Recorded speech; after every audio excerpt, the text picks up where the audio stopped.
All India Radio presents Morning News.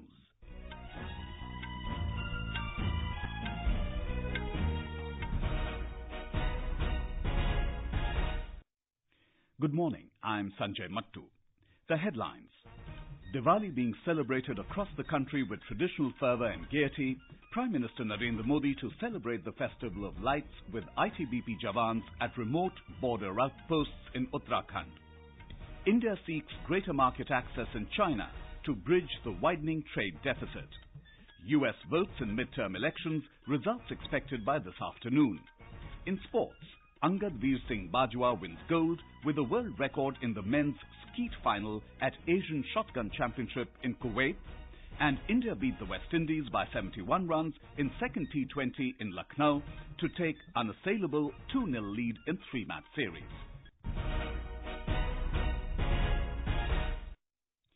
The Festival of Lights, Diwali, is being celebrated across the country with traditional fervour and gaiety today. The festival, which marks the victory of good over evil, is celebrated by lighting up houses, temples and other public places. People also worship the goddess of wealth, Lakshmi, on the occasion. Prime Minister Narendra Modi will celebrate Diwali with ITBP Jawans at one of the remotest border posts in Uttarakhand. In a tweet, Mr. Modi said he'll also share pictures of his experience of celebrating Diwali with brave soldiers. After becoming the Prime Minister in 2014, Mr. Modi has been celebrating Diwali with Jawans at border outposts. Last year, he had spent Diwali with soldiers at Gurez in Jammu and Kashmir. The Prime Minister will also offer prayers at Kedarnath Shrine in Rudraprayag district of Uttarakhand this morning and will review the ongoing development work in Kedarpuri. More from our correspondent. Prime Minister Narendra Modi will visit Kedarnath Shrine and offer prayers on the auspicious occasion of Deepavali today. He will reach Kedarnath Shrine in the morning. As per reports, after offering prayers, he will inspect the reconstruction work in Kedarpuri carried out during the past 1 year. Prime Minister will also watch a video related to the ongoing development work. At Kedarpuri, Raghvesh Pandey, AIR News, Dehradun. Defence Minister Nirmala Sitharaman will celebrate Diwali at Dinjan, Assam, and Andhra Omkar and Anini in Arunachal Pradesh with Indian troops deployed in forward areas. Mr. Sitharaman will also hand over paintings made by school children to soldiers as Diwali gifts and meet the families of martyrs. President Ramnath Kovind, Vice President M. Venkaiah Naidu and Prime Minister Narendra Modi have greeted the people on Diwali. In his message, Mr. Kovind said, Deepavali is an opportunity to foster fraternity and unity among all citizens. He said Deepavali guides people from darkness to light. Mr. Kovind also urged all citizens to commit themselves to a pollution-free and safe Deepavali. The Vice President said Deepavali signifies the victory of good over evil and reaffirms the faith in the noble qualities that Lord Ram embodied. He hoped that the festival will bring illumination, peace, prosperity and happiness in the lives of people. In a tweet, Mr. Modi hoped that the festival will bring happiness, good health and prosperity in everyone's lives. He hoped that the power of good and brightness will always prevail. Metro services in Delhi NCR will be available till 10 p.m. from terminal stations today. In a statement, the Delhi Metro Rail Corporation said that on account of Diwali festival, the last metro train service will be at 10 p.m. instead of 11 p.m. from terminal stations of all metro lines, including the Airport Express line. Deen Dayal Antyodaya Yojana, the National Rural Livelihoods Mission, is an ambitious scheme of the government run by the Ministry of Rural Development. This mission aims at reducing poverty by enabling the poor households to access gainful self-employment and skilled wage employment opportunities. In Uttar Pradesh, scores of people have benefited from the scheme. Here's a ground report from a Lucknow correspondent. The famous Deepotsav organized at Ayodhya, in which more than 3 lakh earthen lamps were lit to make a world record, proved a boon to the lamp makers who benefited under Deen Dayal Antyodaya Yojana, National Rural Livelihoods Mission, through self-help groups. The diyas were supplied by women potters of Ayodhya. Potters Sushma, Julie and Neeta told AIR that their self-help group got a big order to prepare diyas. Ayodhya में जो दीपक जल रहा है, हम लोग 5 सदस्य हैं और 30,000 दीपक दे रहे हैं। हमको बहुत बड़ा लाभ है। 30,000 हमारे यहाँ ऑर्डर्स किए गए हैं और इससे अयोध्या में जो दीपक जल रहे हैं वहाँ से ऑर्डर्स मिले हैं हम लोगों को। इन 5 सदस्यों को बहुत से लाभ प्राप्त हो रहे हैं। मैं कि इतना दिया बनाने से हमें बहुत खुशी है। 10,000 मिला है, हमें बनाना चाहिए, 10,000 तैयार है। गरीब का भला हो चाहे। Supervisor of the Deepotsav, Ashish, told AIR that they also gave order of making batis for diyas, which helped these women groups.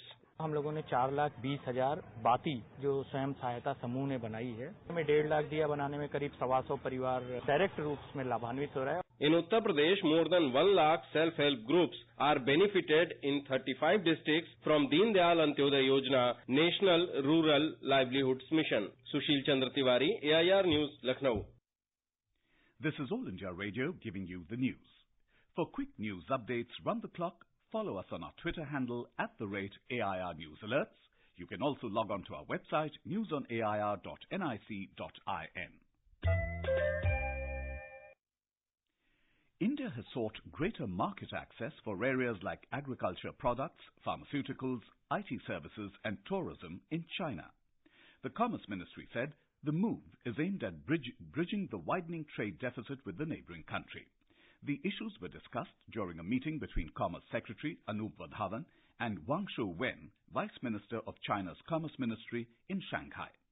Mr. Wadhawan asked for guidance, facilitation, support and assistance to the relevant stakeholders for creating a suitable environment for India's exports to China. The Commerce Secretary also expressed concern regarding the large trade deficit. Bilateral trade stood at $89.71 billion in 2017-18. The trade deficit increased to $63.12 billion in 2017-18 as against $51.11 billion in the previous fiscal.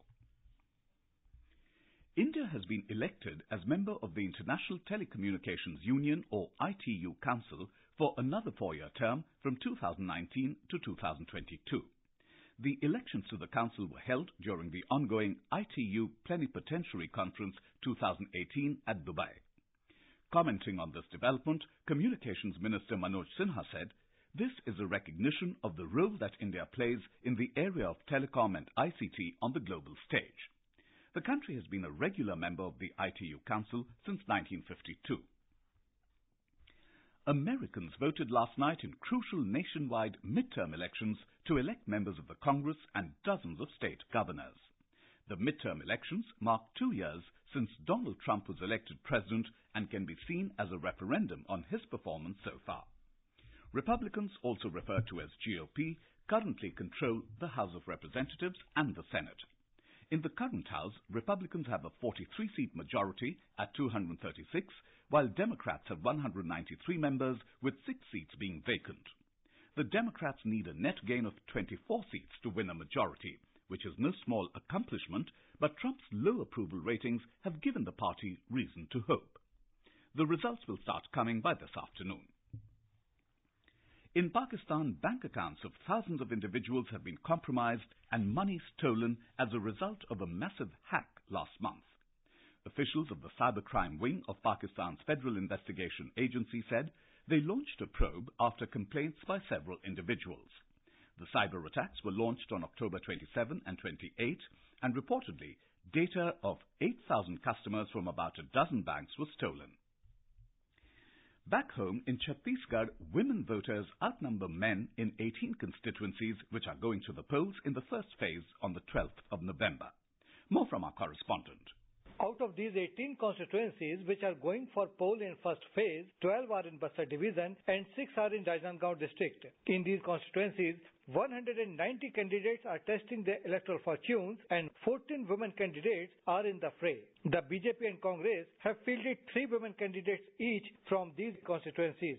Prominent women candidates in the fray are former Prime Minister Atal Bihari Vajpayee's niece Karuna Shukla from Rajnandgaon, slain Congress leader Mahind Karma's wife Devti Karma from Dantewada, and former Minister Lata Sendi from Kondagaon constituency. In the last assembly election held in 2013, total 143 candidates contested, out of which 11 were women candidates and only 3 women got elected. Vikalp Shukla, AIR News, Raipur.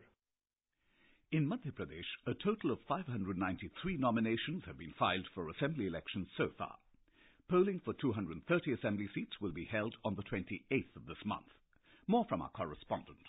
The process of filing nominations in Madhya Pradesh will continue till November 9, but the nomination forms will not be submitted today due to the public holiday of Deepavali. Election Commission announced that cash prize worth Rs 51 lakh will be distributed to booth-level awareness group for excellent work during the Assembly election 2018 in district level.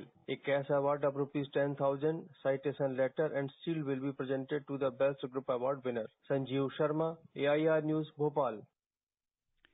In the 8th Asian Shotgun Championship in Kuwait, Angad Veer Singh Bajwa has won a gold with a world record score in the men's skeet final. He became the first Indian skeet shooter to win a continental or world-level event. Angad shot a perfect 60 out of 60 in the final round to claim top spot ahead of China's Thi Chin, who shot 58. UAE's Saeed Al Maktoum won the bronze with a score of 46. Earlier in the day, India's 10-meter rifle mixed team pairing of Elavenil Valarivan and Hriday Hazarika struck gold with a junior world record score. The juniors had begun their campaign on Monday with 3 silver and a bronze medal. India has so far won 7 medals in the competition with 2 gold, 3 silver and 2 bronze. Skipper Rohit Sharma's record-breaking 4th T20 century powered India to a comprehensive 71-run win over the West Indies in Lucknow last evening, and gave the hosts an unassailable 2-0 lead in the 3-match series. Rohit made an unbeaten 111 off 61 balls, comprising 8 boundaries and 7 sixes, helping India to score 195 for 2 after being put into bat. Rohit surpassed Virat Kohli to become the top run-getter among Indians in the shortest format. In reply, the West Indies batting caved in once again as they managed only 124 for 9 at the end of the stipulated overs. The third and final game is slated to be held in Chennai on the 11th of this month. In the current tour, the West Indies have already lost the Test Series 0-2 and the ODI Series 1-3. And now for a look at today's newspapers, it's over to Tanvi Taneja. Thank you, Sanjay. The Lok Sabha and Assembly by-poll results in Karnataka dominate front-page headlines in the papers today. The Times of India writes, boost for opposition unity as Congress-JDS wins 4-1 in Karnataka.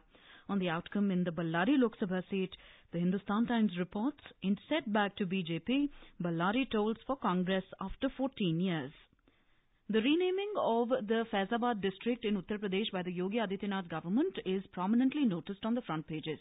The Asian Age writes, on Diwali Eve, Yogi renames Faizabad district as Ayodhya. The Tribune adds, airport, hospital to be named after Lord Ram, Dashrath, announces Yogi. All the papers keenly track former RBI Governor Raghuram Rajan's comments regarding the autonomy of the Reserve Bank. The Indian Express writes, RBI is seatbelt if government is driver. Autonomy must be respected, says Rajan. The Times of India quotes Mr. Rajan as saying, RBI board role worrisome, shouldn't interfere in operations. The protests against the Chief Electoral Officer of Mizoram get wide attention in the press. The Asian Age writes, Mizos demand removal of Chief Electoral Officer. Poll officer had ordered removal of State Home Secretary. The Pioneer obsessed Election Commission team to arrive in Mizoram to assess situation. The papers highlight the continuing protests against the entry of women of menstrual age into the Sabrimala temple in Kerala. The Pioneer says 200 frenzied devotees block woman's entry to Sabrimala. The DNA informs us that the police later helped her enter the temple along with other women relatives. And finally, if you've been worried about the language skills of the present-day youth, you can take heart. The Times of India, citing recently released census data, says 52% of India's urban youth are now bilingual, 18% speak 3 languages. And with that, it's back to you, Sanjay. Thank you, Tanvi. That was a look at today's newspapers. And now, before we end the bulletin, the headlines once again. Diwali being celebrated across the country with traditional fervour and gaiety. Prime Minister Narendra Modi to celebrate the Festival of Lights with ITBP Jawans at remote border posts in Uttarakhand. India seeks greater market access in China to bridge the widening trade deficit. US votes in midterm elections, results expected by this afternoon. In sports, Angad Veer Singh Bajwa wins gold with a world record in the men's skeet final at Asian Shotgun Championship in Kuwait. And India beat the West Indies by 71 runs in second T20 in Lucknow to take unassailable 2-0 lead in 3-match series. And with that, we end the morning news. Have a nice day.